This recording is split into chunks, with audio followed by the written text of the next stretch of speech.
Hello, and welcome to this training module on engaging fathers in child welfare. This module is brought to you in part by the University of Minnesota's School of Social Work, the Minnesota Center Against Violence and Abuse, and the Center for Advanced Studies in Child Welfare. The objectives of this training are to understand the importance of engaging fathers in child welfare, review research with fathers and child welfare practitioners, review a prevention framework for child welfare agencies and systems, and learn about new global research on strategies for engaging fathers. Fathering among families served by child welfare is a relatively underdeveloped but growing area of focus in social work and allied fields. There is considerable evidence internationally that child welfare services primarily focus on the mother and child dyad and typically fail to adequately engage fathers. In 2007 and 2008, the U.S. federal government conducted nationwide reviews of state child welfare programs. Officially, the Child and Family Service Reviews, or CFSRs, were a collaborative evaluation effort with state child welfare agencies. The CFSRs had the goal of helping ensure that quality services are provided to children and families through state child welfare systems. The review identified strengths and areas in need of improvement in programs and systems, and focused on outcomes for children and families in the areas of safety, permanency, and child and family well-being. Ultimately, the CFSRs enabled the Children's Bureau to ensure conformity with federal child welfare requirements, assess the experiences of children, youth, and families receiving services, and assist states in improving their ability to help families achieve positive outcomes. One of the key findings to arise from the 2007 and 2008 CFSRs were that fathers and mothers were often treated differently within the child welfare system. The chart currently on your screen shows the results of several items from the 07-08 CFSRs. These items specifically asked about agency practices regarding both mothers and fathers and their family members. As you can see, there is a lack of consistency with regards to ensuring sufficient visitation between children in foster care and their fathers, agency efforts to search for relatives as potential placement options for children in foster care, particularly paternal relatives, agency efforts to support the relationship between children and their fathers while the child was in foster care, assessing and meeting the needs of parents, particularly fathers, and involving fathers in the case planning process. In this graphic, we can see that in each category across the U.S., child welfare workers were less likely to contact and engage fathers as part of a case. As a result of these trends, a number of states began to make more conscious efforts to assess and evaluate and improve their practices in regards to engaging fathers. Ultimately, fathers play a significant role in child development. From a child welfare perspective, fathers can both contribute to the risks a child may face, or they can also serve as a crucial protective factor in a child's life. As such, there has been a growing body of scholarly research that explores the engagement of fathers by child welfare systems. This module will present you with new and recent research that explores the issues around the engagement of fathers in child welfare. As part of this training, we will also introduce you to existing father-serving programs that currently collaborate with child welfare agencies. The following video tells the story of a father's journey through the Texas child welfare system and his experiences with a program specifically designed for fathers at New Day Services for Children and Families. Please click on the provided link and return to the module once the video has ended. The next section of our module focuses on the importance of engaging fathers and the effects of father involvement on family outcomes. To be able to understand why it's important to engage fathers, let's take a brief look at some of the research that points out the benefits to fathers, children, mothers, and the community. This is just a small window into the vast knowledge of the value of father involvement, but it's a good place to start. The first study of interest is the Fragile Families Study, This study included 2,494 new fathers, and it analyzed why and how the arrival of a new child may influence a father's well-being and social participation. Two of the main findings were that men's changes and commitments to fathering were positively associated with changes in well-being, religious participation, and hours in paid labor. So you can see here that the commitment to fathering is both positive for the individual father, but also his community involvement. In addition, findings indicated that greater commitments to fathering seem to likely benefit mothers, children, and society at large. If we look more closely at the importance of father involvement and specifically benefits to children, you can see on this slide that it increases social skills in young children, and specifically more self-control and less impulsive behavior, and also increases empathy. Benefits to children also include the demonstration of important problem-solving abilities and also the increase to cognitive capabilities. The importance of father involvement also extends to benefits to mothers. Studies show that child-mother attachment is more secure when child-father attachment is secure. And also that whether or not parents live together, positive mother-child relationships are linked with positive father-child relationships. And these findings really indicate how increasing father involvement is not something that is only beneficial to fathers or just to children, but really increases benefits to mothers, children, fathers, as well as the community. This next video tells another story of a father's experiences with obtaining custody of his children. Again, this video comes to us from New Day Services for Children and Families. Please click on the provided link and return to the module once the video has ended. This next section of our module will present the findings of two research studies that looked into the perceptions of child welfare practitioners and their experiences with fathers professionally. Here in Minnesota, a survey was conducted by the Minnesota Fathers and Families Network in 2010. This study asked agencies across Minnesota that involve fathers in child welfare matters to respond to this survey. 47 out of 87 counties in Minnesota, along with 5 out of 11 American Indian tribes, made up this sample. In this study, they identified 5 top challenges and barriers that the individual child welfare workers stated that limited their child welfare agency's ability to work with fathers.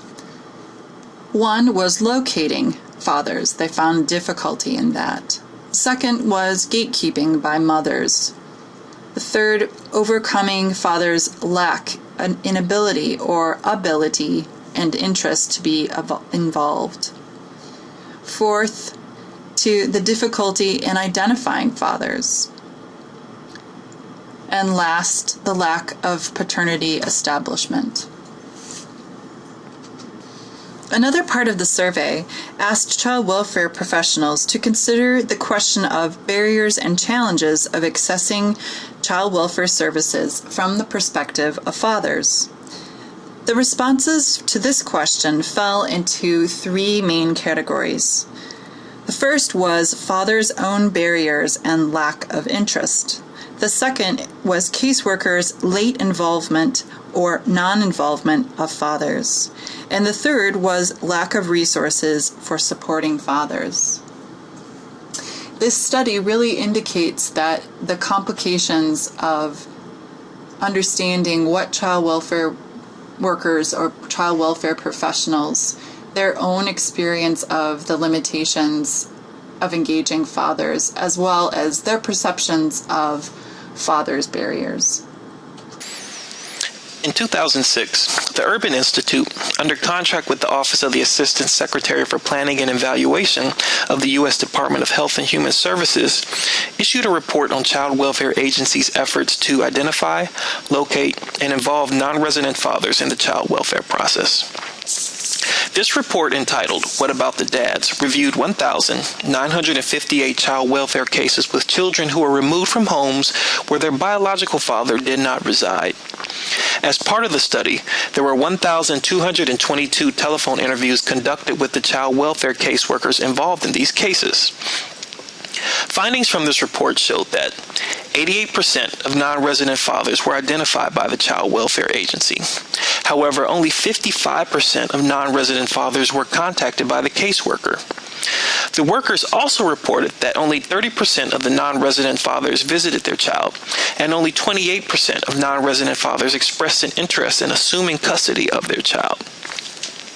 In general, this study shows that non-resident fathers of children in foster care are not often involved in case planning efforts, and nearly half are never contacted by the child welfare agency during their child's stay in foster care. Interestingly, 70% of caseworkers in the sample had received training on engaging fathers. Caseworkers who received training were more likely to be active engaging fathers than workers who did not receive training. For instance, caseworkers who received father engagement training were more likely to report having located fathers of children in the study sample, seek help from the father's relatives, another worker, search public aid records or the phone book, report sharing the case plan with the father and seeking financial assistance from him as part of the case plan, and report the agency considered placement with the father and that the father had expressed interest in the child living with him.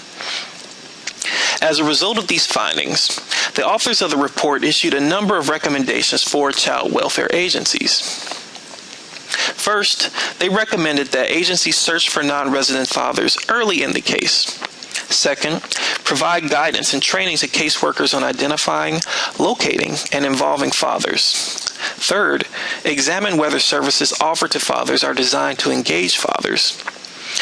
Next, address domestic violence and worker safety concerns. Use child support data more consistently, and develop models for involving fathers constructively. Here are some additional examples of fatherhood and child welfare initiatives. The first link is from the U.S. Department of Health and Human Services, the Administration for Children and Families. This page focuses on engaging and involving fathers and paternal family members. It has a number of links to other sites that you may find useful in your own practice. The second link is to the Child Welfare Information Gateway. This also provides information about national resources and organizations that work around issues of child welfare and father involvement.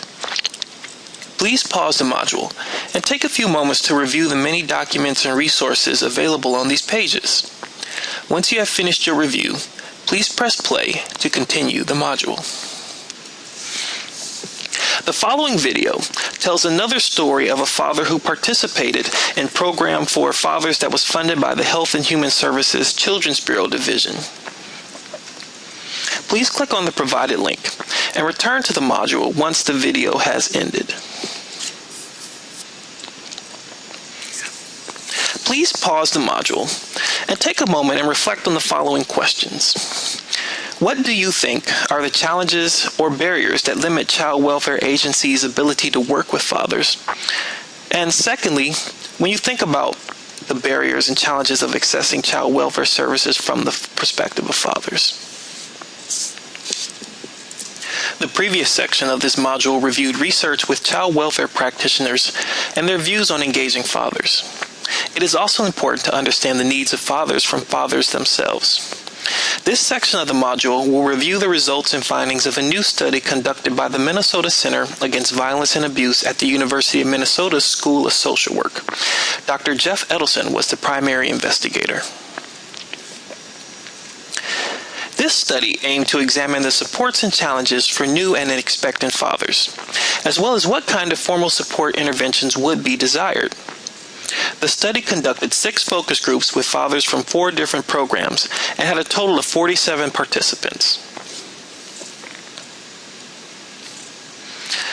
The supports that fathers found most useful included informal familial support that was both proximal and emotionally centered, encouraging and advice-oriented support from other fathers in both formal group settings and informal interpersonal relationships, and finally, formal programmatic support whose content was both welcoming to men and father-centered. The following quote from one of the study participants provides an example of what kind of supports a number of fathers find useful. Having other parents that are going through the same thing at the same time. Like I asked my mom, what do you do when this happened? And she's like, well, that was 30-some years ago. She either doesn't remember or she's got rose-colored glasses on. So it's just nice to have someone say to me, yeah, I did this last year with my 3-year-old. Honestly, it's not even just other parents, it's guys who are parents. The prominent barriers to support for fathers that emerged were maternal gatekeeping that inhibited opportunities to parent, societal gatekeeping that inhibited opportunities, limited availability of and or access to formal supports with father-specific programming, socioeconomic status, prior exposure to parenting support programming, and the nature of the relationship with the child's mother were factors that also influence how participants experienced each barrier. These next quotes again come from the study participants and highlight some of the barriers fathers encounter as parents. I mean, there have been times I've gone to the playground and there's lots of moms there having conversations about parenting, and guess who leaves 5 minutes later? All of them, because there's a dad there, and they'll get so freaked out. Peer dad groups, I found them, but it wasn't easy to find peer dad groups. Looking online and stuff, there is some support, but it's not as easy compared to the moms group. In considering how this report is relevant to child welfare workers, let's first turn to a 2006 report by the Center on Family Policy and Practice. This report was prepared for the Wisconsin Department of Health and Family Services and was entitled Focus Groups with Child Welfare Workers and Non-Custodial Fathers.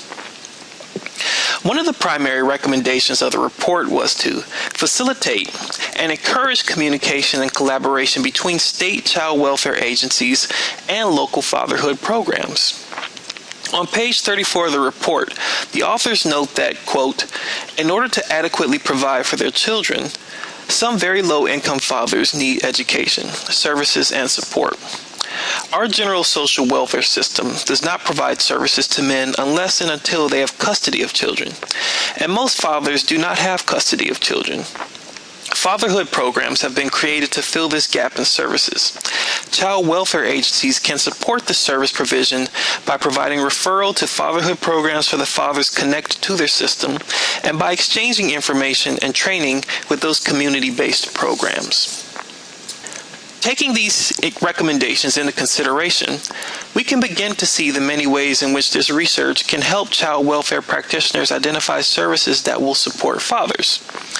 In particular, based upon the findings of the First-Time Father Study, it seems that it is very important for child welfare to identify effective father-serving programs and agencies to partner with in your region. These agencies must be welcoming to men and supportive, while also helping them identify and utilize available formal supports such as local services and informal supports like helpful friends and families. This next video comes to us from a program in California called the Engaging Fathers Project. The video was produced by the Mentor Parent Program and Center for Digital Storytelling. It tells the story of a father's experiences with the Engaging Fathers Project. Please click on the provided link and return to the module once the video has ended. This next section of our module will introduce you to two different prevention science models and discuss their application in child welfare. Let's turn now to looking at two different models of prevention. These models can be used to understand how to think about different levels of prevention. Perhaps in your own personal and professional development you have heard of these models before, and this discussion can help build on that knowledge. Right now I'm going to introduce two models, and then in the next few slides I will explore each model more specifically. The first model I will be talking about is the public health model. In this model there are three different levels: primary, secondary, and tertiary. The characteristic of the public health prevention model is that the levels are based on where the prevention strategy is implemented. The second model is the population model. While this model also has three different levels of prevention, they are called universal, selected, and indicated. The population model three levels are based on the population to whom the prevention strategy is targeted. So let's now move to explore these models more thoroughly. In the public health model, primary prevention is identified as the first level. Primary prevention strategies are implemented before the risk occurs. For example, prenatal healthcare providers educating parents about obtaining infant car seats prior to birth is an example of primary prevention efforts. The risk of harm has not yet occurred. The second level is secondary prevention.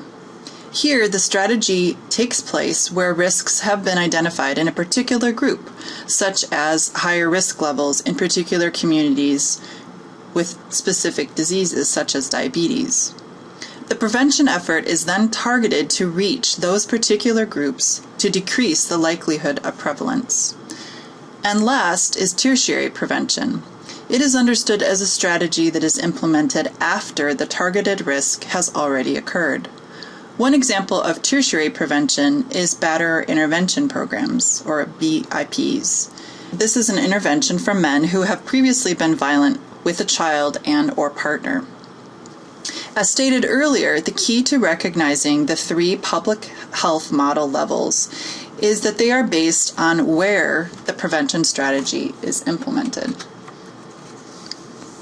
In contrast to the public health model, the population model bases its levels on who the strategy is targeting. Interventions at the first level, which is called universal prevention, work to reach an entire population, such as the general nation of people. So this level does not predetermine individual risk factors. Instead, it is a broad, sweeping strategy. Moving from universal, selected strategies do take into consideration the individual risk factors and therefore target subgroups of people for the intervention. And lastly, the indicated level of population model focuses on interventions on the population who is already engaging in risky behaviors, with the goal of reducing those behaviors. One national organization that we wanted to focus on is the National Quality Improvement Center on Non-Resident Fathers and the Child Welfare System that works with the National Fatherhood Initiative, the American Humane Association, and the American Bar Association Center on Children and the Law. They have worked together to gain more knowledge about engaging non-resident fathers and their children who are involved in the child welfare system. The center created a web-based Fatherhood Quality Improvement Center toolkit, and there is a 9-step developmental model for child welfare systems to use to increase their work to engage fathers. So this toolkit is listed here on your screen, and I'm going to just talk about each one of the sections really briefly. In the 9-step developmental model, the first step is leadership and organizational philosophy. In this step, you need to review organizational readiness with senior management. The second is program management policies and procedures. In this step, the need is to review current organizational policies and procedures to identify the gaps between policy and practice. In organizational and community assessment, is a time to perform an assessment of the organizational climate around fatherhood issues in both the public child welfare agency and community-based organizations that serve child welfare families. The fourth step is parent involvement in practices. In this step, agencies examine their practice related to family involvement and identify models of practice that are currently implemented. Step 5 is really for the agency to look at its physical environment. What kind of space is there in the waiting room, for example, or literature or materials around the waiting room. The next step is looking at staff training and professional development. In this step, training for caseworkers is important to help identify and locate and engage non-residential fathers as a critical component to the change process. Step 7 is looking at collaboration and organizational networking. Because families who are in the child welfare system are often touched by a variety of organizations and programs, it is important for the collaboration to really look carefully at each other's network and systems, to be able to identify the needs and motivations of fathers and build the services and supports that are needed to support them. The 8th step is community outreach. In this step, it's very important for the community to be aware of the message that it's communicating about father involvement and really looking at framing the right message. Step 9 is information and data support systems. In this case, understanding and being educated about information and the correct research-based information about fathers. If we look really closely at the toolkit that we just used, and then look at this model, which is called the spectrum of prevention, we can also see that there is a similarity between having a more system or multi-level approach to thinking about prevention, as well as thinking about engaging fathers. So we can sort of see an interlocking or connected way of looking at these two concepts of prevention and engaging fathers. As you can see in the spectrum of prevention, looking at the bottom of the screen, the first one is strengthening individual knowledge and skills, which is really similar with the last thing we just talked about of understanding information and data systems. And then kind of going up, promoting community education, educating providers, fostering coalitions and networks, changing organizational practice, and the last, influencing policy and legislation. So these aren't considered levels as if you move from one to the next, but thinking that it needs to be a multi-system or multi-step approach, that one step is not enough to be able to change something as important as engaging fathers.